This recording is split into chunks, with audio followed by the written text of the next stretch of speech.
السلام عليكم ورحمة الله وبركاته. إن الحمد لله نحمده ونستعينه ونستغفره ونعوذ بالله من شرور أنفسنا ومن سيئات أعمالنا. من يهدي الله فلا مضل له ومن يضلل فلا هادي له. وأشهد أن لا إله إلا الله وحده لا شريك له وأشهد أن محمدا عبده ورسوله أما بعد. يا أيها الناس اتقوا ربكم الذي خلقكم من نفس واحدة وخلق منها زوجها وبث منهما رجالا كثيرا ونساء واتقوا الله الذي تساءلون به والأرحام إن الله كان عليكم رقيبا. يا أيها الذين آمنوا اتقوا الله حق تقاته ولا تموتن إلا وأنتم مسلمون. رب اشرح لي صدري ويسر لي أمري واحلل عقدة من لساني يفقهوا قولي. மகத்துவமும் மாண்பும் பொருந்திய எல்லாம் உள்ள ஏக இறைவனின் நல்லடியார்களே, அல்லாஹ்வுடைய அருள் பண்பும் புனிதம் நிறைந்த ரமலான் மாதத்தினுடைய 13வது இரவில் நாம் ஒன்று கொள்ளிருக்கிறோம். உள்ளத்தை நெல்வோம் என்கிற தொடர் தலைப்பின் கீழ் நேற்றைய தினம் நம்முடைய உள்ளத்தினுடைய முக்கியத்துவத்தை பார்த்தோம். நம்முடைய உள்ளத்தை வைத்து தான் நம்முடைய செயல்களுக்கு அல்லாஹ் கூலி வழங்குகிறான் என்கிற செய்திகளையும், நாம் நம்முடைய வாழ்க்கையில் பெரிய இக்கட்டான சூழல்களில் நெருக்கடிகளில் சிக்கிக்கொள்கிற போது அந்த நெருக்கடிகளில் இருந்து நாம் வெளியேறுவதற்கு நம்முடைய உள்ளம் மூலதனமாக இருக்கும் என்கிற செய்திகளையும், மூசா அலைஹிஸ்ஸலாம் அவர்களுடைய வரலாறுகளிலிருந்து நாம் பார்த்தோம். அதுபோல அல்லாஹ் நமக்கு ஏராளமான செய்திகளை உள்ளத்தை பலப்படுத்தி விட்டுரையானால் எந்த ஒரு தீங்கும் நம்மை அணுகாது என்றும், அப்படி நம்மை அணுகுகிற எந்த பெரிய தீங்காக இருந்தாலும் நம்முடைய உள்ளம் சீர்பெற்று விட்டால் அந்த தீங்கிலிருந்து முழுவதுமாக நாம் வெளிவந்து விட முடியும் என்கிற செய்திகளையும் காட்டுகிற வகையில் ஏராளமான செய்திகள் இருக்கிறது. அதில் ஒரு செய்தி, நபிகள் நாயகம் ஸல்லல்லாஹு அலைஹி வஸல்லம் அவர்களுடைய வாழ்க்கையை எடுத்துக்கொண்டால் இன்றைக்கு நாம் சொல்லுகிற இக்கட்டுகளும் நெருக்கடியான சூழல்களும் கவலைகளும் எல்லாமுமே நபிகளாருடைய வாழ்க்கையில் இருந்தது. இன்றைக்கு ஒரு மனிதர் தனக்கு இருக்கிற கவலைகள் என்று எதையெல்லாம் பட்டியலிடுவாரோ அந்த எல்லா கவலைகளுமே நபிகளாருடைய வாழ்க்கையில் இருந்தது. பொருளாதார இழப்பாக இருந்தாலும் நபிகளாருடைய வாழ்க்கையில் முன்னுதாரணம் இருக்கிறது. குடும்ப பிரச்சனையாக இருந்தாலும் முன்னுதாரணம் இருக்கிறது. உயிரிழப்புகள் என்றாலும் முன்னுதாரணம் இருக்கிறது. துரோகங்கள் என்றாலும் முன்னுதாரணம் இருக்கிறது. ஏமாற்றப்படுவது என்றாலும் முன்னுதாரணம் இருக்கிறது. சொந்த ஊர் மக்களால் கேலி செய்யப்படுவது என்றாலும் முன்னுதாரணம் இருக்கிறது. பெரிய அளவிற்கான வழிகளை தாங்குவது, துன்புறுத்தப்படுவது என்றாலும் முன்னுதாரணம் இருக்கிறது. இப்படி நாம் எந்த கவலைகளையெல்லாம் நம்முடைய உள்ளத்தை தாக்குகிற கவலைகள் என்று சொல்லுவோமோ அந்த எல்லா கவலைகளுக்குமே நபிகளாருடைய வாழ்க்கையில் பெரிய முன்னுதாரணம் இருக்குது. அப்படி எல்லா கவலைகளையும் நம்ம பார்க்க தேவையில்லை. நாம் புரிந்து கொள்ளுகிற வகையில் ஒரே ஒரு நபிகளாருடைய வாழ்க்கையின் ஒரே ஒரு பகுதியை மட்டும் நாம் எடுத்து சிந்தித்து பார்த்தால் அந்த கவலைக்கு, அந்த விஷயத்திற்கு, துயரத்திற்கு நபிகளார் எப்படி அதை அணுகினார்கள் என்பதை நாம் புரிந்து கொண்டால் உள்ளம் எவ்வளவு முக்கியமானது என்பதை நாம் தெரிந்து கொள்ள முடியும். பொதுவாக எல்லா நபர்களுமே இயல்பாக மனிதர்கள் தங்களுடைய 40லிருந்து 50, 30 துவங்கி பொருளாதாரத்தை அதிகமாக சேர்ப்பதில் நாட்டமுடைய நபராக இருக்கும் எல்லா நபர்களுமே. அப்படி ஒரு பொருளாதாரத்தை சேர்த்து ஒரு 50 வயசை தாண்டி 55 கிட்ட நெருங்கும் போது எல்லாருடைய உள்ளத்திலையுமே இயல்பாக வர்றது என்னன்னா, அது வரைக்கும் அந்த பொருளாதாரம் அவருக்கு பெருசாக தெரிஞ்சாலும் 55 வயசுக்கு மேலே பெரும்பாலானவர்களுடைய உள்ளத்தில் தன்னுடைய குடும்பம் மட்டும்தான் பெருசாக தெரியும். இத்தனை வருஷம் இளமையை இழந்துட்டோம். எதில் இழந்தோம்? நேரத்தை குடும்பத்துக்காக செலவழிக்காமல் எல்லாத்தையும் பொருளாதாரம் செலவிட்டுட்டோம். இப்போ 55 தாண்டி 60 நெருங்க போகிற அந்த சூழலையாவது நம்ம இருக்க கொஞ்ச நேரத்தை நம்ம குடும்பத்துக்காக, நம்முடைய மனைவியோட, நம்ம பிள்ளைகளோட, பேர பிள்ளைகளோட செலவழிக்கணும் அப்படின்னு தான் பெரும்பாலானவர்கள். ஒரு 55+ ஒரு அடையாளத்திற்காக சொல்லுவது. அந்த வயதை நெருங்குற எல்லாருமே இந்த ஆசையுடையவர்களாக மாறி விடுவார்கள். அது வரைக்கும் பொருளாதாரம் தான் பெருசுன்னு இருந்தாலும் கூட அதன் பிறகு அவங்க உள்ளத்துக்கு நிம்மதி தருகிற விஷயங்களாக எதையெல்லாம் பார்க்குறாங்களோ அதையெல்லாம் அடையுவாங்க. அதில் முக்கியமான ஒன்று குடும்பமாக இருக்கும். இது இயல்பாக எல்லா மனிதர்களுக்குமே இருக்கிற ஒரு ஆசை. அப்படி இயல்பாக ஒரு மனிதனுக்கு இருக்கிற ஆசை நபிகளாருக்கும் இருந்திருக்கும். அப்படி அந்த மாதிரி ஏஜில் ரசூலுல்லாவுடைய வாழ்க்கை எப்படி இருந்துச்சு நீங்கள் எடுத்து பாருங்க. ரசூலுல்லாஹ் 53வது வயதில் தான் ஹிஜ்ரத் பண்ணி மதீனாவுக்கு போகிறாங்க. 53 வயசுக்கு பிறகுதான் நபிகளார் பத்ரு போரை சந்திக்கிறார்கள், உஹது போரை சந்திக்கிறார்கள், பல சகாபாக்களை இழக்கிறார்கள். இப்படி எந்த வயசுல ஒரு மனிதன் நிம்மதியை தேடுவானோ, அமைதியை தேடுவானோ, குடும்பத்தோடு நேரம் செலவழி, அது வரைக்கும் பெரிய பெரிய விஷயங்கள்ல நேரம் செலவழிச்சாலும் கூட இந்த வயசு நெருங்கும் போது குடும்பத்தோடு இருந்துருவோம் அப்படின்னு நினைக்கக்கூடிய நபர்கள் அந்த வயசு ரசூலுல்லாஹ் நெருங்கும் போது தான் அவங்களுக்கு பெரிய போராட்டங்கள் ஆரம்பிக்குது. அதுக்கு முன்னாடி சந்திச்சாங்க. ஆனால் இந்த வயசுல நம்மளோட கம்பேர் பண்ணி பார்க்கும்போது பெரிய விஷயம் ரசூலுல்லாஹ் பண்ணது. அப்படி ரசூலுல்லாஹ் குடும்பத்தோட செலவு பண்ணணும், பிள்ளைகளோட செலவு பண்ணணும்னு நினைக்கிற நேரங்களில் எல்லாம் பல பிரச்சனைகள் இருந்தது. அது ஒரு புறம். சரி, அந்த பிரச்சனைகள் இருந்தாலும் குடும்பத்தோடு ரசூலுல்லாஹ் நேரத்தை செலவழிக்க முடிஞ்சுதா அப்படின்னு நீங்க யோசிச்சு பாருங்க. நபிகளார் பத்ரு களத்திற்கு செல்கிறார்கள். பத்ரு போர்க்களம் இக்கட்டான ஒரு போர்க்களம். பத்ரு போர்க்களத்தில் வெற்றி பெற்று நபிகளார் மதீனாவுக்கு திரும்புகிறார்கள். நபிகளாருடைய மகள் ருக்கையா மரணித்து விட்டார்கள். அந்த செய்தி வருது. ரசூலுல்லாஹ் ஜெயிச்சுட்டு மக்காவுக்கு மதீனாவுக்கு வர்றாங்க. உங்க மகள் மரணிச்சுட்டாங்க, உஸ்மானுடைய மனைவி நபிகளாருடைய மகள் ருக்கையா மரணித்து விட்டார் என்கிற செய்தி வருது. அதுக்கப்புறம் கொஞ்ச காலம் அப்படியே ஓடுது. நபிகளாருடைய மகள் ஜைனப் அவர்கள் மரணிக்கிறார்கள். ரசூலுல்லாஹ்வுடைய பிள்ளைகள் இருந்ததாக மகன்கள் சில செய்தி வருது, அவங்களும் மரணிச்சுட்டாங்க. அது மாதிரி அந்த ஜைனப் அவர்களுக்கு ஒரு ஆண் பிள்ளை இருந்தது. உமாமா என்கிற ஒரு ஆண் பிள்ளை, அலி என்கிற ஒரு பெண் குழந்தை, 2 பேர் இருந்தாங்க. ரசூலுல்லாஹ்வுடைய ஜைனப் என்கிற மகளுக்கு பிறந்த 2 பேர். அதுல அலி என்கிற ஆண் குழந்தை, அந்த குழந்தையும் ரசூலுல்லாஹ் இருக்கும் போதே உயிருக்கு போராடுகிற ஒரு நிலையை அடைகிறது. ரசூலுல்லாஹ்வுடைய மகள் ஜைனப் அவர்கள் நபிகளார் இடத்துல சொல்லி அனுப்புறாங்க, என்னுடைய மகன் உயிருக்கு போராடுறான், நீங்க முகமது அவங்களை என்னுடைய தந்தையை வந்து பார்க்க சொல்லுங்க. முதல் அழைப்புக்கு ரசூலுல்லாஹ் மறுத்துட்டாங்க. அந்த சூழலை சந்திக்கிறதுக்கான ஒரு தயக்கமாக இருக்கலாம், இல்லை வேற எதுவும் வகையா இருக்கலாம், வேற எந்த காரணமாகவும் இருக்கலாம், மார்க்கம் சம்பந்தப்பட்ட காரணமாகவும் இருக்கலாம். ரசூலுல்லாஹ் தடுத்துட்டாங்க, அந்த அனுமதிக்கு போகல, முதல் அழைப்புக்கு போகல. இரண்டாவதுமே ஜைனப் சொல்றாங்க, அல்லாஹ் மேல ஆணையாக என்னுடைய தந்தை வரணும் அப்படின்னு. உடனே ரசூலுல்லாஹ் வர்றாங்க. இதில் நம்ம ஒரு சட்டத்தையும் புரிஞ்சுக்க முடியும். அல்லாஹ் மேல ஆணையாங்கிறது அந்த நபரைத்தான் அடக்கும்.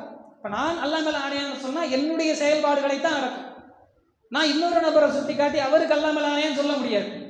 அப்ப இங்க ஜைனப் அவர்கள் சொல்றாங்க, ரசூலுல்லாஹ் மறுக்கலை அப்படிங்கும் போது நெருங்கிய குடும்பத்திற்குள்ளாக இன்னொரு நபருக்கு அல்லாஹ் மேல ஆணையான்னு சொல்லும் போது என்னை அடக்குவதை போல் அவரையும் அடக்கும் என்கிற செய்திகளை புரிஞ்சுக்க முடியுது. நெருங்கிய குடும்பத்தினருக்குள்ள இப்படி செய்யலாம் அப்படிங்கிறது இதுல இருந்து விளங்குது. அப்ப ரசூலுல்லாஹ் வராங்க, அவங்களுடைய பேரன் அலி அவர்கள் உயிருக்கு போராடுறாங்க. நபிகளாருடைய கைகளில் இருக்கிறார்கள். நபிகளார் கையில் இருக்கும் போதே அந்த உயிர் பிரிந்து அவர்கள் மரணிக்கிறார்கள். அதுபோல ரசூலுல்லாஹ்வுக்கு ஒரு அடிமை இருந்தாங்க, மாரியத்துல் ஹுஸ்தியா என்கிற ஒரு அடிமை இருந்தாங்க. அவர்கள் மூலமாக நபிகளாருக்கு ஒரு ஆண் குழந்தை பிறந்தது, இப்ராஹிம் என்று பெயரிட்டார்கள். ரசூலுல்லாஹ் இப்ராஹிம் பேர் வைக்கிறாங்கன்னா எவ்வளவு ஆசையா வச்சிருப்பாங்க. நம்முடைய வம்சாவளியில ஒரு தலைவராக கருதப்படுகிற ஒருவருடைய பெயரை வைப்பதாக இருந்தால் அந்த இப்ராஹிம் நபி மாதிரி என்னுடைய மகன் இப்ராஹிமும் ஷிர்க்குக்கு எதிராக எத்தனை பெரிய எதிர்ப்பு வந்தாலும் எதிர்ப்புகளை உறுதியோடு சந்திக்கிற, தாங்குகிற பலமானவனாக, அல்லாஹ்வுடைய திருப்தியை பெற்றவனாக, அருளை பெற்றவனாக அந்த இப்ராஹிம் நபி இருந்ததை போல என்னுடைய நம் மகன் இப்ராஹிம் இருக்கணுங்கிற ஒரு ஆசையில தானே பேர் வச்சிருப்பாங்க. அந்த இப்ராஹிம் அவர்கள் 1.5 மாசம் குழந்தையா இருக்காங்க, ஏறத்தாழ 1.5 மாசம் குழந்தையாக இருக்கும்போது அவங்க உயிருக்கு போராடுகிற நிலை வருது. அப்போ ரசூலுல்லாஹ்வுடைய மடியில் வந்து அவங்களுடைய மகன் இப்ராஹிம் அலைஹிஸ்ஸலாம் வைக்கிறாங்க. அப்போ நபிகளார் சொன்னார்கள், இன்னல் ஐன ததுமு வ கல்ப வர்சுமு, என்னுடைய கண்களெல்லாம் கண்ணீர் வடிக்கிறது, என்னுடைய உள்ளம் திக்கெற்று போய் இருக்கிறது, ஒன்றுமில்லாமல் ஆகிறது, கவலையில் ஒடிந்து போகிறது அப்படின்னு சொல்லிட்டு இருந்தாலும் அல்லாஹ் சொல்லக்கூடாது என்று சொன்ன வார்த்தைகளை, அல்லாஹ் தடுத்த வார்த்தைகளை ஒருபோதும் நம்முடைய நாவிலிருந்து நாம் சொல்ல மாட்டோம் அப்படிங்கிறாங்க. ரசூலுல்லாஹ்வுடைய மடியிலேயே அவர்களுடைய மகனுடைய உயிரும் தெரியும். இப்படி ரசூலுல்லாஹ்வுடைய பிள்ளைகள் எடுத்து பார்த்தா நபிகளார் வாழுகிற காலத்திலேயே எல்லா பிள்ளைகளும் மௌத்.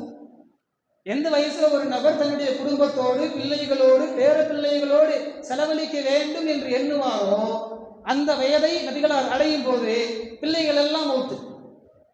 ஃபாத்திமா ரலியல்லாஹு அன்ஹா அவர்களை தவிர, அவங்க மகள் அந்த அந்த அந்தஸ்துல அவங்களை தவிர அவங்களுடைய பிள்ளைகள் இருந்தாங்க. ஃபாத்திமா அவங்களுடைய பிள்ளைகள் இருந்தாங்க. அதுவும் கூட அல்லாஹ் அறிவிச்சு கொடுக்குறான். நபிகளார் தாம் மரணிக்க போகிறோம் அப்படிங்கிற செய்தியை சில விஷயங்களின் மூலமாக தெரிந்து கொள்கிறாரு. ரசூலுல்லாஹ்வுக்கே தெரிஞ்சிருது. தெரிஞ்ச பிறகு அல்லாஹ் ரசூலுல்லாஹ்வுக்கு அறிவிச்சு கொடுக்குறான், உங்களுக்கு பிறகு உங்கள் குடும்பத்தில் உங்களை வந்து சேரப்போகிற நபர், உங்களுக்கு அடுத்து உங்கள் குடும்பத்தில் மரணிக்க போகிற நபர் உங்களுடைய மகள் ஃபாத்திமா தான். அப்போ ரசூலுல்லாஹ் மௌத்தாகும் போது ஃபாத்திமா அவங்களுக்கு ஒரு 20 வயசு 29 வயசு இருக்கும். ஜைனப் அவர்கள் அவங்களும் ரசூலுல்லாஹ்வுடைய மகள், ஹிஜ்ரி 8, அவங்களும் மரணிச்சிட்டாங்க. அவங்களுக்கு 19 வயசு 20 வயசு. எல்லா பிள்ளைகளையும் இழந்துட்டோம். ஒரே ஒரு மகள் உயிரோடு இருக்கும்போது மிச்சம் இருக்காங்க. வாழ வேண்டிய வயசு 20 வயசு 21 வயசு. நம்ம மௌத்தாயி அடுத்து அவங்களும் மௌத்தாயிருவாங்கன்னா ஒரு தந்தையாக சிந்தித்து பார்த்தால் எவ்வளவு கவலை இருக்கும். அப்படி ரசூலுல்லாஹ்வுடைய வாழ்க்கையை நம்ம கற்பனை பண்ணி பார்த்தாலே இது எல்லாமே ரசூலுல்லாஹ்வுடைய வாழ்க்கையின் ஒரு பகுதி. அந்த ரசூலுல்லாஹ்வுடைய கடைசி நேரத்தில் நபிகளால் குடும்பத்தார் மத்தியில் சந்தித்த உயிரிழப்புகள் அப்படிங்கிற பகுதி மட்டும் இவ்வளோ. நண்பர்கள் எத்தனை பேரை இழந்தாங்க, போர்க்களத்தில் எத்தனை பேரை இழந்தாங்க, எத்தனை பேர் நபிகளாருக்கு துரோகம் பண்ணாங்க, எத்தனை பேர் ஏமாத்தினாங்க, எத்தனை பேர் ரசூலுல்லாஹ்வை அழிக்கணும்னு நினைச்சாங்க. ரசூலுல்லாஹ் மார்க்கத்தை சொல்லும் போது இவர் சூனியக்காரனாங்க, பைத்தியக்காரனாங்க. இப்படி ரசூலுல்லாஹ் சங்கடப்பட்ட விஷயங்கள்லாம் எடுத்து பார்த்தா பெரிய பட்டியல் நீண்டு கொண்டே போகும். இப்படி ரசூலுல்லாஹ்வுடைய கவலைகளை மட்டும் பேசணும். இப்ப நம்ம பேசுனது ஒரு பகுதி. இந்த ஒரு பகுதி மட்டுமே கிட்டத்தட்ட 8 நிமிஷம் 9 நிமிஷம். இந்த ஒரு பகுதி ரசூலுல்லாஹ் வாழ்க்கையில் சந்தித்த கவலையும் எடுத்து பேசினா 3 மணி நேரம் 4 மணி நேரம் போகிற அளவுக்கு பல செய்திகளை பேசிக்கொண்டே இருக்கலாம். அந்த அளவுக்கு நபிகளாருடைய வாழ்க்கையில் கவலைகளும் சிரமங்களும் இருந்தது. இந்த கேள்வி நபிகளார் இடத்துல கேட்கப்படுகிறது. ஆயிஷா நாயகி கேட்கிறாங்க, அல்லாஹ்வுடைய தூதரே, உஹது களத்திற்கு பிறகு நீங்கள் உங்களுடைய வாழ்க்கையில் உங்களை மிகவும் நெருக்கடிக்கு உள்ளாக்கின விஷயம் எது? உஹது களத்துக்கு அப்புறமாக. உஹது களத்துக்கு அப்புறம் தான் ஜைனப் மரணிச்சாங்க, பல குடும்பத்தாரெல்லாம் இழந்தாங்க. உஹது களத்தை ரசூலுல்லாஹ் அவங்க ஆயிஷா நாயகிக்கு தெரியுது, ரசூலுல்லாஹ் சிரமப்பட்டாங்க அந்த இடத்துல தெரியுது. உஹதுங்கிறது எனக்கு தெரியும், உஹதுக்கு அடுத்து என்ன? இந்த மாதிரி நம்ம வாழ்க்கையில ஒரு ஆள் நம்மளை பார்த்து நீங்க வெளிநாட்டுக்கு போன பிறகு நீங்க பட்ட சிரமம் என்ன அப்படின்னு கேட்டா நம்ம எவ்வளவு பதில் சொல்லுவோம், எவ்வளவு நேரம் சொல்லுவோம்? யோசிச்சு பாருங்க. 2 பேர் வயசானவங்க இல்ல வெளிநாட்டிலேருந்து வந்தவங்க உட்காந்து பேசினா பெரும்பாலும் அவர்களுடைய கவலையை பற்றி சிரமத்தை பற்றி ஒரு புலம்பலைத்தான் பேசுவோம். எவ்வளவு நேரம் பேசுவோம்? எங்க வாழ்க்கையில சந்திச்ச கஷ்டம் என்ன அப்படின்னா ஒரு அரை மணி நேரமோ ஒரு 20 நிமிஷமோ குறைஞ்சு போனா ஒரு 5 நிமிஷமாவது நம்ம பட்ட கஷ்டத்தை எல்லாம் சொல்லிடுவோம். அப்ப ரசூலுல்லாஹ் நம்ம பட்ட கஷ்டம் கம்மி, ரசூலுல்லாஹ் வாழ்க்கையில பட்ட கஷ்டம் பெருசு. ஒரு பகுதி இவ்வளவு பெருசு. நம்ம வெளியே 3வது நபரா நின்று பார்க்கும்போதே நமக்கு உள்ளத்துல களங்கம் ஏற்படுகிறது. அந்த இடத்துல முக்கியமான ஆளா ரசூலுல்லாஹ் நின்று பார்க்கும்போது இன்னும் விவரிச்சு ஏராளமான செய்திகளை சொல்ல முடியும். இப்ராஹிம தோல்ல தூக்கி வளர்த்தன, சுமந்தன, இதை சொல்லி கொடுத்தன, அதை சொல்லி கொடுத்தன அப்படின்னு ரசூலுல்லாஹ் எவ்வளவு ஞாபகங்கள் இருக்கும். அப்படிப்பட்ட ரசூலுல்லாஹ் கிட்ட நீங்க கஷ்டப்பட்ட விஷயங்கள் எது அப்படின்னு ஆயிஷா நாயகி கேட்கும் போது நபிகளார் ஒரு வரி சொன்னார்கள், தாயிஃப் நகரத்திற்கு மார்க்கத்தை சொல்லுவதற்காக நாம் சென்றோம். நம்ம நினைச்ச மாதிரி அங்க இருக்கக்கூடியவர்கள் நமக்கு பதில் அளிக்கல, அவ்வளவுதான். இன்னைக்கு நம்ம ரசூலுல்லாஹ்வுடைய கவலைன்னா 3 மணி நேரம் பேசுற அளவுக்கு செய்தி இருக்கு. ரசூலுல்லாஹ் கிட்ட இந்த கேள்வியை கேட்டப்போ ரசூலுல்லாஹ் 3 மணி நேரம் பேசியிருக்கணும்ல. ஆனா ரசூலுல்லாஹ் எவ்வளவு பேசுனாங்க? உஹது ஒரு இடத்துல கவலைப்பட்டேன், 2வது ஒன்று சொல்வதாக இருந்தால் தாயிஃப் நகரம். அது சொன்ன பதிலை யோசிச்சு பாருங்க. ஒரு பர்சனல் விஷயத்தை ரசூலுல்லாஹ் பேசவே இல்லை. கவலைப்பட்ட விஷயம் என்னன்னா பெரும்பாலும் நம்ம பர்சனல் விஷயத்தை சொல்லுவோம். ஆனா ரசூலுல்லாஹ் இந்த இடத்துல சொன்னது பர்சனல் மேட்டர் இல்லை. ஒரு ஜனாதிபதியாக நின்று அல்லாஹ்வுடைய தூதனா நின்று அவங்க பட்ட கஷ்டத்தை மட்டும்தான் நபிகளார் கஷ்டங்கிற பட்டியலில் வச்சாங்க. அப்ப தனிப்பட்ட ஒரு நபராக, தந்தையாக, கணவனாக ரசூலுல்லாஹ் கஷ்டமே படலையா? ஏராளமான கஷ்டம் இருந்துச்சு. தாய் தந்தை இல்லாம தானே வளர்ந்தாங்க. இப்போ பிறந்ததுல இருந்து எவ்வளவு கஷ்டம், அவ்வளோ பர்சனலா சொல்றதுக்கு அவ்வளோ விஷயம் இருக்கு. எதையுமே ரசூலுல்லாஹ் கவலைங்கிற பட்டியலில் வைக்கவே இல்லை. சரி, இவ்வளோ ரசூலுல்லாஹ் கவலைப்பட்டாங்க, அந்த இடத்துல கவலையை கம்மியா சொன்னாங்க. அப்ப ரசூலுல்லாஹ் வாழ்க்கையில் மகிழ்ச்சியே இல்லையா? ரசூலுல்லாஹ் வாழ்க்கையில் அதிகமாக மகிழ்ச்சியாக இருந்தார்கள். போர்க்களத்துக்கு போகும்போது தன்னுடைய மனைவியோடு ஓட்டப்பந்தயம் விளையாடுவாங்க ரசூலுல்லாஹ். இன்னொரு ஒரு சுவாரஸ்யமான செய்தி, இந்த செய்தியில நமக்கு பாடம் படிக்க இல்லைன்னாலும் கூட நம்ம புரிஞ்சுக்கிற ஒரு நாட்டு இருக்கு. ஒரு முறை சகாபாக்களோடு சேர்ந்து ரசூலுல்லாஹ் பேரிச்சம்பழங்கள்லாம் சாப்பிட்றாங்க. சஹான்ல வச்சு பேரிச்சம்பழத்தை ஒன்று ஒன்றா எடுத்து சாப்பிட்றாங்க. பக்கத்தில் அலி ரலியல்லாஹு அன்ஹு அவர்கள் இருக்கிறார்கள். அப்போ ரசூலுல்லாஹ் பேரிச்சம்பழம் எடுத்து சாப்பிட்றாங்க, கொட்டையை கீழே போட்டாங்க. அலி ரலியல்லாஹு அன்ஹு அவங்க பேரிச்சம்பழத்தை எடுத்து சாப்பிட்டுட்டு நபிகளார் எங்க பேரிச்சம்பழ கொட்டையை போட்டாங்களோ அதே இடத்துல அலியும் போடுறாரு. இப்படி தொடர்ந்து நடந்துகிட்டே இருக்கு. சாப்பிட சாப்பிட அலி சாப்பிட்ட பேரிச்சம்பழ கொட்டையெல்லாம் ரசூலுல்லாஹ் பக்கத்துல கிடக்கு. அப்ப அலி கேட்கறாங்க, அல்லாஹ்வுடைய தூதரை இவ்வளவு பேரிச்சம்பழத்தை சாப்பிட்டீங்களோ அப்படின்னு ரசூலுல்லாஹ் பார்த்து கொஞ்சம் கிண்டலா கேட்கறாங்க. அதற்கு நபிகளார் பதில் சொன்னாங்க, நானாச்சும் பரவாயில்ல, நீ பேரிச்சம்பழத்தை கொட்டையோட முழுங்கிட்ட போல இருக்க. இது யோசிச்சு பார்த்தா ஹியூமர் தானே. இந்த ஹியூமர் வாழ்க்கையில் இவ்வளவு துக்கத்தை பார்த்த ஆளுக்கு இந்த ஹியூமர் எப்படி வரும்? இந்த சிந்தனை எப்படி வரும்? 15 பேர் குடும்பத்தோட சேர்ந்து டூர் போறோம், ஒரு ஆக்சிடென்ட், 10 பேர் மௌத்து, 5 பேர் உயிரோட இருக்கும். அந்த 5 பேருக்கு அவருடைய மரணம் வரைக்கும் அந்த வாழ்க்கை எப்படி போகும்? மௌத்து வரைக்கும் இந்த ஆக்சிடென்ட் நினைச்சுக்கிட்டே இருக்கும். வீட்டுக்கு போனா, தூங்க போனா, சாப்பிட போனா, படுக்க போனா, ரோட்ல பயணம் பண்ணா, வேனை பார்த்தா, எதை பார்த்தாலுமே அந்த ஆக்சிடென்ட்ல இருந்து, அந்த துக்கத்திலிருந்து வெளியே வரவே முடியாது. ஒரு வயசான ஆளு தன்னுடைய மகன்களை, பிள்ளைகளை எல்லாம் இழந்த அவருடைய சிந்தனை என்னவா இருக்கும்? என்ன கொண்டு போய் அடக்கிறதுக்காவது யாரும் இருக்க மாட்டாங்களா அப்படின்னு ஒரு சிந்தனை வரும்ல. அந்த மாதிரி இடத்துல நிக்கிற ரசூலுல்லாவுக்கு இப்படி ஒரு ஹியூமர் எப்படி வந்துச்சு? இப்படி எல்லாத்தையும் எடுத்துக்கிற விஷயம் எப்படி வந்துச்சு? யோசிச்சு பார்க்கும்போது ரசூலுல்லாவுடைய மனநிலைக்கும் நபிகளாருடைய உள்ளத்திற்கும் நபிகளார் வாழ்க்கையில் நடந்த நிகழ்வுகளுக்கும் கம்பேர் பண்ணி பார்த்தா இதுக்கும் அதுக்கு சம்பந்தமே இல்லை. இது ஒரே துயரமா இருக்கு, ஆனா இங்க மனசு ஹாப்பியா இருக்கு. இது எப்படி முடிஞ்சதுன்னா, இதற்கான விடையை அல்லாஹ் நமக்கு திருமறை குர்ஆனில் சொல்லி காட்டுகிறான். அலம் நஸ்ரஹ் லக சத்ரக், நபியே உம்முடைய உள்ளத்தை நாம் உமக்காக விரிவுபடுத்தவில்லையா? உம்முடைய உள்ளத்தை நாம் விரிவுபடுத்தி விட்டோம். அப்ப உள்ளத்தை அல்லாஹ் மாத்தினதுனாலதான் வாழ்க்கையில இவ்வளவு துக்கத்தை பார்த்த ரசூலுல்லாவுக்கு அதுவெல்லாம் துக்கம் தான், கவலை தான். ஆனா அது ஒரு பெரிய விஷயமா வாழ்க்கை முழுமைக்கும் ஆக்கிரமிக்கிற அளவுக்கு ரசூலுல்லாவுடைய மைண்ட்ல ஏறல. நம்முடைய வாழ்க்கையில் நாம் சந்தித்த விஷயங்களை எடுத்து பாருங்க. ஒரே ஒரு துரோகம், ஒரே ஒரு உயிரிழப்பு, தாயை இழந்துட்டு, மனைவியை இழந்துட்டு, தந்தையை இழந்துட்டு, மௌத்து வரைக்கும் தந்தை தந்தை நினைக்கிறாள் எத்தனை பேர்? என்னுடைய அம்மா இருந்தாங்கன்னா இப்ப எப்படி அப்படின்னு சொல்றாள் எத்தனை பேர்? என் மனைவி மட்டும் இப்ப இருந்திருந்தானா எப்படி சொல்ற எத்தனை பேர்? இப்படி ஒரு மௌத்தை சந்திக்கிறோம், ஒரு இழப்பை சந்திக்கிறோம், ஒரு துரோகத்தை சந்திக்கிறோம். அந்த ஒரு துரோகம் நம்முடைய மரணம் வரைக்கும் நீடிக்கிறது. நபிகளார் வாழ்க்கையில் இவ்வளவு விஷயத்தை சந்திச்சாங்க, கேர் பண்ணிக்கவே இல்லை ரசூலுல்லாஹ். கவலைப்பட்ட விஷயம் என்ன அப்படின்னா, மகனுடைய மௌத்தை கூட சொல்லல. அல்லாஹ்வுடைய தூதரை எதை பார்த்தாங்களோ அதுதான் கவலைட்டு போயிட்டாங்க. அப்ப அடிப்படையாக இங்க இருந்தது என்ன அப்படின்னா, உள்ளத்தை நபிகளார் மாற்றினார்கள். அல்லாஹ் நபிகளாருடைய உள்ளத்தை மாற்றி அமைத்திருந்தான், விரிவுபடுத்தி இருந்தான், சீர்படுத்தி இருந்தான். அதன் காரணமாக எந்த பெரிய கவலை வந்தாலும் அந்த கவலையிலிருந்து இலகுவாக வெளியே வந்தார்கள். இப்போ இந்த உதாரணம் கவலையை வச்சு சொன்னதுனால இது கவலைக்கு மட்டும் புரிஞ்சக்கூடாது. நம்ம உள்ளம் சார்ந்து சந்திக்கிற எந்த விஷயமாக இருந்தாலும், நமக்கு வருகிற கோபமா இருந்தாலும், வெறுப்பா இருந்தாலும், வெறுமையா இருந்தாலும், விரக்தியா இருந்தாலும், நபரை பார்க்கும்போது இவனை ஏண்டா அப்படி வர சிந்தனையா இருந்தாலும், கவலையா இருந்தாலும், எல்லாம் உள்ளம் சம்பந்தப்பட்ட எல்லா பிரச்சனைக்குமே உள்ளத்தை சரி செய்தால் எல்லாம் சரியாகிவிடும்.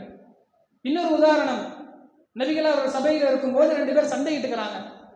சண்டையிடும்போது ரசூலுல்லாஹ் பக்கத்தில் இருக்க சஹாபிட்ட சொல்றாங்க, என்னிடத்திலே ஒரு வார்த்தை இருக்கிறது, இந்த வார்த்தையை யார் அங்க 2 பேர் சண்டை போடுறாங்களே, ஒருத்தர் டென்ஷனா கோபமா கத்துறாரு, அவர் அந்த வார்த்தையை சொன்னால் அவருடைய கோபம் இல்லாமல் போய்விடும். இந்த சஹாபி கேட்கிறார், என்ன வார்த்தை யார ரசூலுல்லாஹ்? நபிகளார் சொன்னாங்க, அஊது பில்லாஹி மினஷ் ஷைத்தானிர் ரஜீம். அப்படின்ன உடனே இந்த சஹாபி உடனடியாக எழுந்து போய் அந்த சண்டை போகிற கோவமா டென்ஷனாக கத்துற நபர்கிட்ட இது மாதிரி சொல்லுப்பா அப்படிங்கிறாங்க. அவர் புறக்கணிச்சுட்டு போயிட்டார். இந்த இடத்துல நமக்கும் கோபம் ஏற்படும் போது அவுதுபில்லாஹி மினஷ் ஷைத்தானிர் ரஜீம் என்று சொல்லுமாறு தான் அல்லாஹ் வலியுறுத்தியிருக்கிறான். நபிகளார் வலியுறுத்தினார்கள். சொன்னா உண்மையில் உள்ளத்துல ஆழமா நம்பி சொன்ன கோபம் குறையும். எப்படி குறைஞ்சிச்சு? அதுவரை அந்த சொல்றதுக்கு முன்னாடி வரைக்கும் நம்ம மனசுல இருந்த டென்ஷன் சொன்ன பிறகு அந்த அந்த அந்த விஷயமே நடக்காம போயிடுச்சா? ரிவர்ஸ்ல வந்துருச்சா? அந்த விஷயம் நடந்ததுதான். ஆனா அதை சொல்லும் போது அதை உள்ளம் ஏற்றுக்கொண்டு அது ஒண்ணு இல்லைன்னு அந்த விஷயத்தை சால்வ் பண்ணுது. இப்படி பல தீர்வுகளை மார்க்கம் நமக்கு சொல்லிக்கொண்டே இருக்கிறது. நாம் வாழ்க்கையில் சந்திக்கிற ஏராளமான உள்ளம் சம்பந்தப்பட்ட பிரச்சனைகளுக்கு நம்முடைய உள்ளத்தை சரி செய்யும் போது அதன் மூலமாக நம்முடைய வாழ்க்கையை மகிழ்ச்சியாக நிம்மதியாக மாற்றிக்கொள்ள முடியும். இது வரைக்கும் ஒரு செய்தி. இப்போ உள்ளத்தை சரி பண்ணா வாழ்க்கை நிம்மதியாயிரும், வாழ்க்கை மகிழ்ச்சி ஆயிரும். அதை சரி செய்வதற்கு உள்ளம் எப்படி இயங்குது அப்படிங்கிறத நாம முதலில் தெரிந்து கொள்ள வேண்டும். நம்முடைய உள்ளம் எப்படி இயங்குது அப்படின்னா, நம்முடைய உடல் எப்படி இயங்குதோ அதுபோலதான் நம்முடைய உள்ளமும் இயங்கும். நம்முடைய உடலுக்கு 2 டைப்ல ஃபங்க்ஷன் இருக்கு. ஒன்று நாம நம்முடைய உடலை இயக்குவது, இன்னொன்று தானாக இயங்குவது. நாம இயக்குவதுன்னா இப்போ கையை தூக்கி கப்பை எடுக்கிறோம், நம்ம தான் கையை இயக்கணும். அந்த கப்பை எடுங்கிற கமாண்டை நாம தான் கையை தூக்கி கப்பில் வச்சு எடுக்கிறோம். சாப்பிட்றோம், சாப்பாட்டை எடுத்து வாயில் வைக்கிறதுக்கு நம்ம கொடுத்த கமாண்டு கை செயல்படுது. இப்படி நாம கட்டளையிட்டு நம்முடைய உடல் செய்கிற வேலை ஒரு வகை. இன்னொரு வகையான வேலை என்னன்னா, நம்முடைய கமாண்டே இல்லாம நம்முடைய உடலே தானாக வேலைகளை செய்து கொள்ளும். இதயம் துடிக்குது, நம்ம கட்டளையிட்டு இதயம் துடிச்சுதா? நம்முடைய நோன்பு திறக்கும் போது நம்ம சாப்பிட்ட சாப்பாட்டுக்கெல்லாம் எல்லா வேலையும் நம்ம உடம்புல இப்போ நடந்துக்கிட்டே இருக்கு. நம்ம கமாண்டு கொடுக்கவே இல்லை. சரிமான மல்லன் கமாண்டு கொடுக்கல. கமாண்டு கொடுக்காம நம்ம வந்தோம், பயானில் உட்காந்தோம், பேசணும். நம்மளுடைய கட்டளைப்படி நடக்கிற வேலை தானா நடக்குது. அது இல்லாம நம்முடைய கட்டளை இல்லாமல் நடக்கிற விஷயங்கள் அதுவும் தானா நடந்துக்கிட்டே இருக்கு. மூச்சு விடுறோம், யாராச்சும் சிந்திச்சு பார்த்து மூச்சு விடுறோமா? சிந்திச்சு பார்க்காம நம்ம நினைச்சு பார்க்கும்போது தான் மூச்சு விடுறது நினைவுக்கு வரும். அப்ப நம்முடைய கட்டளை இல்லாமல் செயல்படுகிற உடலுக்கான ஃபங்க்ஷன் இருக்குல்ல, இது மாதிரி நம்முடைய உள்ளத்துக்கும் 2 வகையில ஃபங்க்ஷன் இருக்கு. ஒன்று, அந்த உள்ளம் தானாக செயல்படும், அதுக்கு நம்ம கமாண்டு தேவையில்லை, அது பாட்டுக்கு செயல்படும். இன்னொன்று, நம்ம கட்டளையிட்டு அதன்படி செயல்படும். இது எப்படி விளங்கிக்கலாம் அப்படின்னா, தானாக செயல்படுவதற்கு பெயர் தான் எண்ணங்கள், திங்கிங், தாட் அப்படிங்கிறவங்கள. தானாக செயல்படுவதற்கு பெயர் எண்ணங்கள். நாம கட்டளையிட்டு செயல்படுத்துவதற்கு பெயர் சிந்தனை. அப்ப எண்ணத்துக்கு சிந்தனைக்கு தான் டிஃபரன்ஸ். எண்ணம்னா தானே நடந்துகிட்டே இருக்கும், சிந்தனைன்னு நம்ம கமாண்ட் கொடுத்து நடக்கும். அதுல சிந்தனை நமக்கு உள்ளத்துல வருகிற எல்லா கவலைக்கும் பிரச்சனைக்கும் இந்த 2 தான் காரணம். ஒன்று எண்ணம் காரணம், இல்லை சிந்தனை காரணம். உள்ளம் தான் காரணம்னு சொன்னா உள்ளத்துக்கு இன்புட் எது போதோ அதுதான காரணம். உள்ளத்துக்கு இன்புட் எப்படி வருது? ஒன்று எண்ணத்தின் மூலமா வருது, சிந்தனை மூலமா வருது. இந்த 2ம் தான் நம்முடைய எல்லா பிரச்சனைகளுக்கும் காரணம். இந்த 2ல சிந்தனையை விட்டுருவோம். ஏன்னா சிந்தனைக்கு அதனுடைய அந்த ரோல் கம்மியாக தான் இருக்கு. நம்முடைய உள்ளம் சார்ந்து வருகிற பெரும்பாலான எல்லா பிரச்சனைகளுக்குமே நம்முடைய எண்ணம் தான் பெரிய இடத்தை பிடிக்கிறது. நம்முடைய எண்ணம் தான் நம்முடைய எல்லா பிரச்சனைக்கும் அடிப்படை காரணமாக அமைகிறது. அப்போ எண்ணம்னா என்ன? தானாக நடப்பது. தானாக நடப்பது என்றாலே அதை நம்ம கட்டுப்படுத்தவே முடியாது. ஒரு ரிசர்ச் ஒன்று பண்ணாங்க. ஒரு நாளைக்கு ஒரு மனிதன் சராசரியாக 50,000 70,000 எண்ணங்கள் ஒரு மனிதனுக்கு ஏற்படுகிறது. யோசிச்சு பாருங்க, இன்னைக்கு நம்ம இன்னும் 24 மணி நேரம் ஆகலை. யோசிச்சு பாருங்க, குறைஞ்சபட்சம் நமக்கு ஒரு 30,000 எண்ணங்கள் இந்த நேரம் வரைக்கும் வந்திருக்கும். 30,000 எண்ணம் என்ன வந்துச்சுன்னு யோசிச்சு பாருங்க. தெரியாது, எனக்கு யோசிச்சே பார்க்க முடியாது. ஏன்னா நம்ம அந்த கண்ட்ரோல் இல்லை. நீங்களா பிளான் போட்டு யோசிச்ச விஷயத்தை, நீங்க சிந்தனை பண்ண விஷயத்தை யோசிச்சு பாருங்க, அதை உங்களால் சொல்ல முடியும். சாவியை வச்சுட்டு சாவி எங்கே வச்சேன்னு தேடணும். ஒரு பிஸ்னஸ் பண்ண போனால் அதை எப்படி இன்வெஸ்ட்மெண்ட் பண்ணுறது அதையெல்லாம் தேடணும் அப்படின்னு நீங்கள் சிந்தனை பண்ண விஷயத்தை சொல்ல முடியும். ஆனால் எண்ண ஓட்டமாக தானா நிகழ்ந்த விஷயத்தை உங்களால் சொல்லவே முடியாது. ஒரு நிமிடத்திற்கு 38 45 எண்ணங்கள் வந்து கொண்டே இருக்கும். இந்த எண்ணத்தை பற்றி பேச ஆரம்பித்து இந்த நிமிஷம் வரைக்குமே உங்களுக்கு 38 எண்ணங்கள் வந்துருச்சு. எண்ணங்களை கட்டுப்படுத்தவே இயலாது. ஒரு ஈத்தமர் தொழு ஒரு ஆளை பார்க்குறோம், சிவப்பு கலர் சட்டை போட்டிருக்காரு, சிவப்பு கலர் சட்டை, அது மட்டும்தான் உள்ளே போன கமாண்ட். அந்த உள்ளே போன கமாண்ட் என்ன செய்யும்னா, அது சம்பந்தப்பட்ட எல்லா விஷயத்தையுமே எடுத்து எடுத்து கொடுத்துக்கிட்டே இருக்கும். சிவப்பு கலர் சட்டை, இதே மாதிரி சட்டை போன பெருநாக்கு வாங்கணும், அந்த சட்டை 2 மாதத்துல வெளுத்துருச்சு, அந்த சட்டை இந்த கடையில் வாங்கணும், இந்த கடைக்கு காரில் போனோம், அந்த காரில் தான் நம்ம திருச்சி போனோம், திருச்சி போனப்போ வந்து டிரைவர் வேற, அவர் நல்லா பேசினாரு, வரும்போது இங்கே இப்படின்னு எவ்வளோ. தொழுகையில் தக்பீர் கட்டின உடனே பல நேரங்களில் நம்முடைய தொழுகை கூட ஒரு அனிச்சை செயலாக தான் நடக்குது. கவனத்தோடு நம்ம ருக்கு போக ஒரு சிந்தனையோடு நம்ம போகிறது கம்மியாக எல்லா மனிதர்களுக்கும் இருக்கிறது. அந்த அல்லாஹ் அக்பர்னு கமாண்ட் வர வரைக்குமே ருக்கு போகணும் ஒரு கவனத்தோடு நம்ம செயல்பட்டோமா, அல்லாஹ் அக்பர்னு கமாண்ட் வந்தோம்னா ருக்கு நேரம் வந்துருச்சு அப்படின்னு நமக்கு வருது. அப்போ தானாக வருகிற விஷயங்களை கட்டுப்படுத்த இயலாது என்பது ஒன்று. அதனால தான் ரசூல்லா கூட கேட்டாங்க, நேற்றையும் இந்த ஹதீஸை நாம் சொன்னோம், யா முகல்லிபுல் குலூப் சப்பித் கல்பி அலா தீனிக், யா அல்லாஹ் என்னுடைய உள்ளத்தை உன்னுடைய மார்க்கத்தை நோக்கி நீ திருப்பி விடு இப்படின்னு ரசூல்லா கேட்டாங்க. அப்ப எண்ணங்கள் கட்டுப்படுத்த முடியாது. சரி, கட்டுப்படுத்த முடியாத ஒண்ணு, அதுல தான் எனக்கு வருகிற எல்லா பிரச்சனைக்கும் அதுதான் காரணம். அதை நான் சரி பண்றதுன்னா அதை கட்டுப்படுத்துறதுக்கான பவர் என்கிட்ட இருக்கணும். கட்டுப்படுத்தவே முடியாது, ஆனா அதுதான் காரணம். அப்புறம் என்ன சொல்யூஷனு அப்படின்னா அதுக்கு அல்லாஹ் தான் சொல்யூஷன். நம்மளால நம்முடைய எண்ணங்களை ஒருபோதும் கட்டுப்படுத்தவே முடியாது. கட்டுப்படுத்த வேண்டுமேயானால் அதற்கான சில வேலைகளை மார்க்கம் அல்லாஹ்வுடைய துணையை கொண்டு அல்லாஹ்விடத்தில் பிரார்த்தனை செஞ்சு நம்ம சில விஷயங்களை செய்யணும். அதன் மூலமாக தான் கட்டுப்படுத்த முடியும். இந்த ஒரு ஆய்வா செய்கிறாங்க.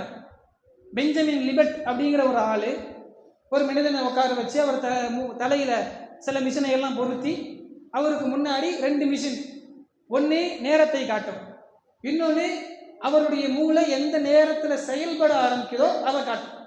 ஒரு விஷயத்தை செய்யும் போது எப்போ அந்த மூளை செய்யி அப்படின்னு சொல்லிச்சோ அது செயல்பட ஆரம்பிச்சதுலேருந்து அந்த மிஷின் வேலை செய்ய ஆரம்பிக்கும். இவருக்கு முன்னாடி 2 மிஷின் இருக்குது, 2 பட்டன் இருக்குது. ஆய்வு பண்ணுற பெஞ்சமின் லிபர்ட் சொல்கிறாரு, உங்களுக்கு முன்னாடி இருக்க 2 பட்டனில் உங்களுக்கு தோன்றப்போ இடது பக்கம் இருக்க பட்டனை அழுத்துங்க, உங்களுக்கு தோன்றப்போ வலது பக்கம் இருக்க பட்டனை அழுத்துங்க, உங்களுடைய முடிவு எப்போ வேணாலும் எதை வேணாலும் அழுத்துங்க. இவர் இடது பக்கம் இருக்க பட்டனை அழுத்துறாரு. அழுத்தின இவர் ஃபஸ்ட்டு எதை அழுத்தினாலும் யோசிப்பார்.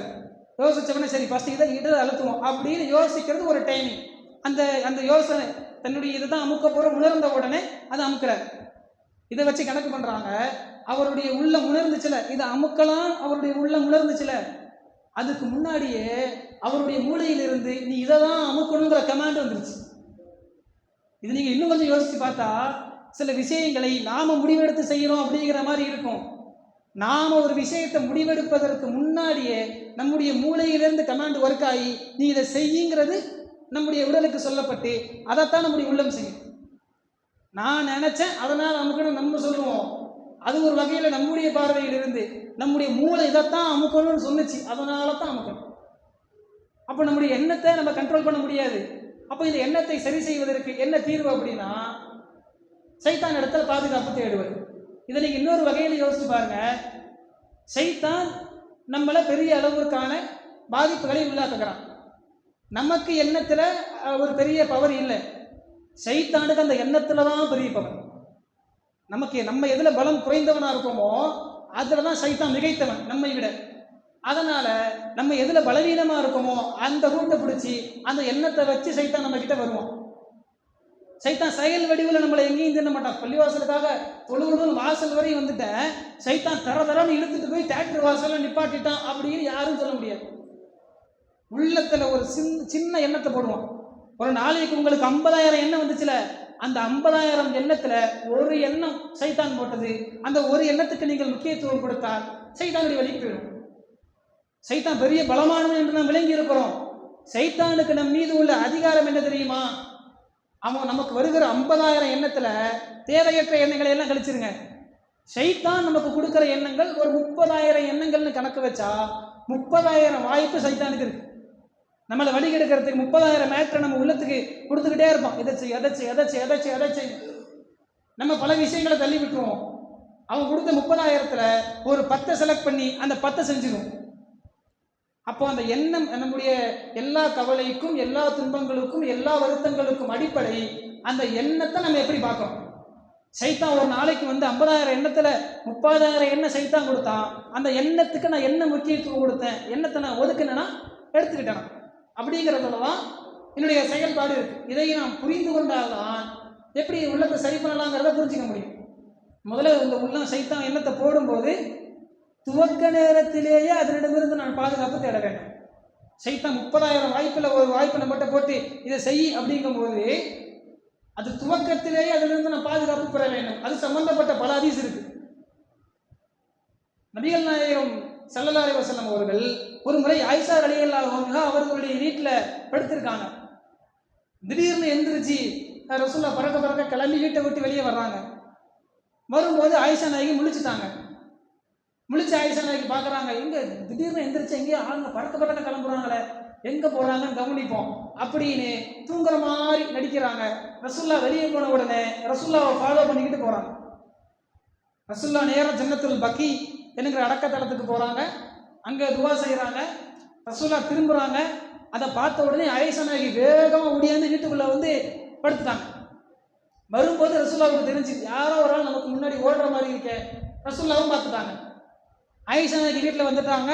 ஆயிஷா நாயகி வீட்டுக்குள்ளே புகுந்த உடனே ரசூலுல்லாஹ் கேட்குறாங்க, என்ன ஆச்சு? ஆயிஷா நாயகி மூச்சு வாங்குது, ஓடுனது ஒன்றும் இல்லையே. அப்போ ரசூலுல்லாஹ் சொல்றாங்க, நீங்களா உண்மையை சொல்றீங்களா இல்லை அல்லாஹ் எனக்கு வஹி அறிவிக்கட்டுமா? ஆயிஷா நாயகியா உண்மையை சொல்லிட்டாங்கன்னா 2 பேருக்குள்ள மேட்ரு. அல்லாஹ் வஹி அறிவிச்சுட்டானா இன்னைக்கு நம்ம பேசுறோமே அது வரைக்கும் வந்துடும். அப்போ அப்படி கேட்ட உடனே ஆயிஷா நாயகி சொல்றாங்க, என் பக்கத்தில் படுத்திருந்தீங்க, திடீர்னு நீங்கள் எழுந்து போகும்போது எங்கே போறீங்கிற ஒரு சின்ன அந்த ஒரு எண்ணத்தினால அப்படியே முடியாந்தேன், பார்க்க வந்தேன். அப்போ ரசூலுல்லாஹ் சொல்லுவாங்க, உனக்குன்னு நியமிக்கப்பட்ட ஆள் வாங்கிட்டு வந்துட்டானோ? இந்த கேள்வி ரசூலுல்லாஹ் கேட்பாங்க. ஆயிஷா நாயகி பதில் கேட்பாங்க, எனக்குன்னு நியமிக்கப்பட்ட ஆளா, அது யாரு? அப்போ ரசூலுல்லாஹ் சொல்லுவாங்க, உனக்குன்னு நியமிக்கப்பட்ட ஒரு சைத்தான் தான். அப்போ அந்த சைத்தான் என்ன செய்யறான், ஒரு எண்ணத்தை மட்டும்தான் போட்டான். யாரு மேல? ரசூலுல்லாஹ் மேல. எந்திரிச்சு போறாங்க, எங்க போறாரு கவனி அப்படிங்கிற ஒரு சின்ன எண்ணத்தை தான் ஆயிஷா நாயகி கிட்ட போட்டான்.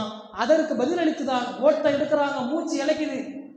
இன்னும் கொஞ்சம் சொல்ல மாட்டேன்னு உறுதியா இருந்திருந்தாங்கன்னா வகையில இறங்கி இருக்கும்.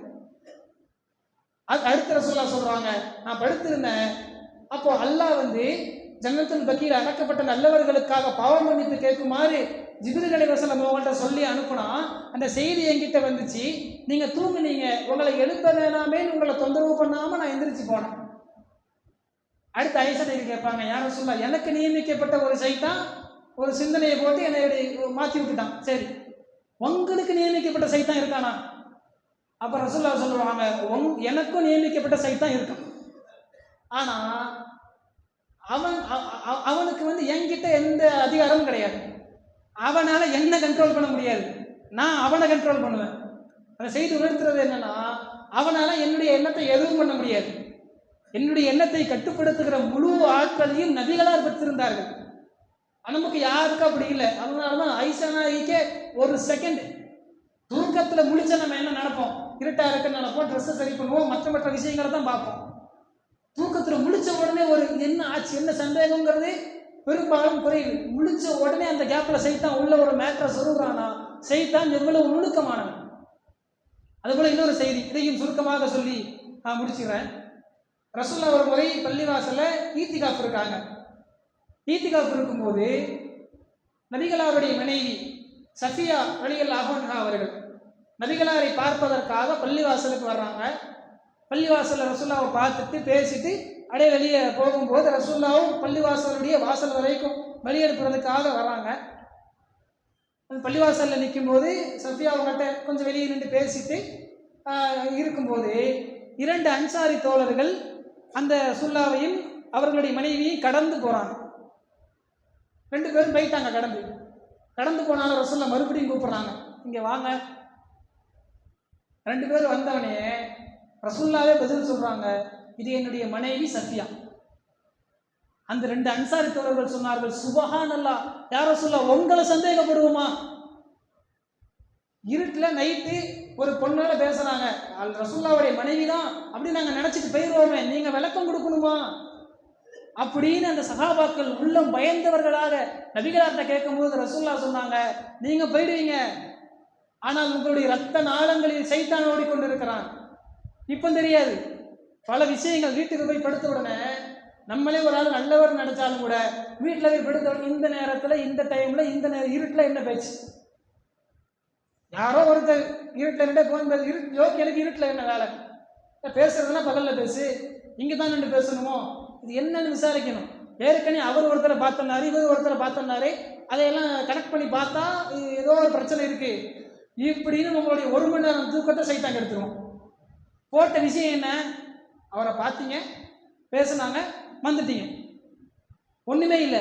ஆனால் அந்த ஒரு விஷயத்தை சைத்தான் அப்படியே அந்த 50,000 சைத்தான் போட்டதில் ஒன்று இது ஒன்று.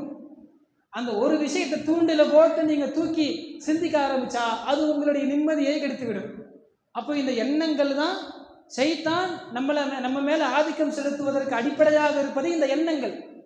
அந்த எண்ணங்கள் நமக்கு வருகிற துவக்க நேரத்திலேயே அதை எப்படி கட் பண்ணி வீசணுங்கிறது தெரிஞ்சிருச்சுன்னா நமக்கு வருகிற பெரும்பாலான தவறான எண்ணங்களையும் குழப்பங்களையும் பல விஷயங்களையும் நாம் தீர்த்து கொள்ள முடியும். அப்போ இது ஒரு அடிப்படை. எண்ணங்களை நாம் கட்டுப்படுத்தி கொள்ள வேண்டும், எண்ணங்களை தவிர்க்க வேண்டும் அப்படிங்கிறது உள்ளத்தை கட்டுப்படுத்துகிற வழிகளில் ஒரு வழி. இது இல்லாமல் பல நோய்கள் இருக்கு. அதில் இன்ஷால்லா நாளைக்கு நாம் குறிப்பாக இன்றைக்கு நவீன உலகில் பெரும்பாலானவர்கள் சந்திக்கிற உளவியல் நோய்களில் ஒரு நோய் அதீத சிந்தனை, ஓவர் திங்கிங் அப்படிங்கிறது. அது குறித்து மார்க்கம் என்னவெல்லாம் சொல்கிறது, அதை நம்ம எப்படி சரி பண்ணலாம் அப்படிங்கிற செய்தியெல்லாம் இன்ஷால்லா நாளைக்கு நாம் பார்ப்போம். வாஹிர் தவானா அனில் அல்ஹம்துலில்லாஹி ரப்பில் ஆலமீன். அஸ்ஸலாமு அலைக்கும் வரஹ்மத்துல்லாஹி வபரகாத்துஹு.